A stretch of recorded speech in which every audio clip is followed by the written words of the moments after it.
मैं सारे विपक्षी दलों से पूछना चाहता हूं, इसमें आप कौन सा आरोप लगा रहे हैं? जाइए कोई चेक कर ले कि 1951 की सेंसस में क्या था और 2011 की सेंसस में क्या है। 51 की सेंसस में हिंदू 88% है, 2011 में 79.8% है और मुसलमान 9.5% है और यहां इस समय 14.5% से ऊपर है। बढ़ती हुई जनसंख्या को ललचाई नजरों से देखकर राजनीति करने को तत्पर होना, इसलिए मैं विपक्षी दलों से, इंडी गठबंधन से पूछना चाहता हूं कि आप संख्या के आधार पर आरक्षण देने की बात कर रहे हैं तो इस बढ़ती जनसंख्या पे कितना आरक्षण आप बढ़ाते चले जाएंगे भविष्य में और किसका काटते चले जाएंगे? ये जनसंख्या, इनकी संख्या 3 तरीके से बढ़ेगी। जनसंख्या बढ़ने से, धर्मांतरण से, क्योंकि उसको इंडी गठबंधन के सारी सरकारें और दल समर्थन करते हैं, और घुसपैठ से। भारत में यह भी एक यथार्थ है कि 9 राज्य ऐसे हैं जहां आज हिंदू माइनॉरिटी में हो गया पिछले 75 सालों में। दर्जनों जिले ऐसे हैं जहां पर कि हिंदू माइनॉरिटी में है। तो यह एक यथार्थ है। मैं सारे विपक्षी दलों से पूछना चाहता हूं, इसमें आप कौन सा आरोप लगा रहे हैं? जाइए कोई चेक कर ले कि 1951 की सेंसस में क्या था और 2011 की सेंसस में क्या है। 51 की सेंसस में हिंदू 88% है, 2011 में 79.8% है और मुसलमान 9.5% है और यहां इस समय 14.5% से ऊपर है।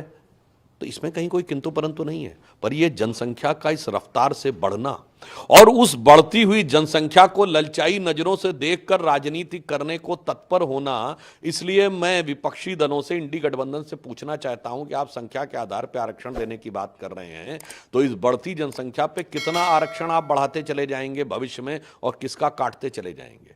क्योंकि SC, ST, OBC की जनसंख्या सिर्फ जनसंख्या बढ़ने के आधार पर बढ़ेगी। संख्या, ये जनसंख्या, इनकी संख्या 3 तरीके से बढ़ेगी। जनसंख्या बढ़ने से, धर्मांतरण से, क्योंकि उसको इंडी गठबंधन के सारी सरकारें और दल समर्थन करते हैं, और घुसपैठ से।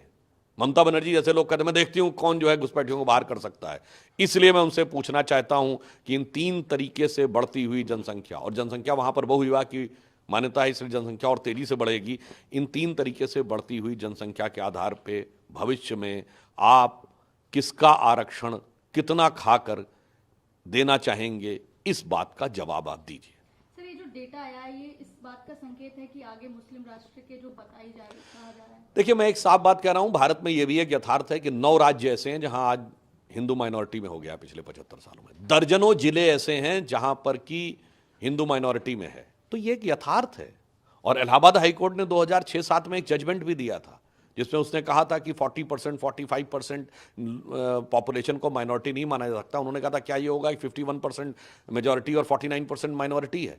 यद्यपि वो सुप्रीम कोर्ट में जाकर UPA सरकार ने उसको स्टे करा दिया था, और उसका राजनीतिक लाभ लेने की गिद्ध दृष्टि किन लोगों के मन में है जाके चेक कर लीजिए। राहुल गांधी की न्याय यात्रा जब शुरू हुई पूर्वोत्तर के क्षेत्र से, तो सबसे ज्यादा भीड़ असम के उस इलाके में हुई जो धुबरी, बरबेटा, करीमगंज का इलाका है, और बंगाल के मालदा में। उनकी ट्विटर लाइन पे जाके देखिएगा, X लाइन के ऊपर, तो आपको दिखेगा वो उसको सेलिब्रेट कर रहे हैं। Look at the crowd. और ये वही है जहां सबसे ज्यादा इन्फिल्ट्रेशन के ज्यादा डेमोग्राफी चेंज हुई है। इसलिए यह दर्शाता है कि कांग्रेस एक खतरनाक खेल खेल रही है जिसका सबसे पहला आघात SC, ST, OBC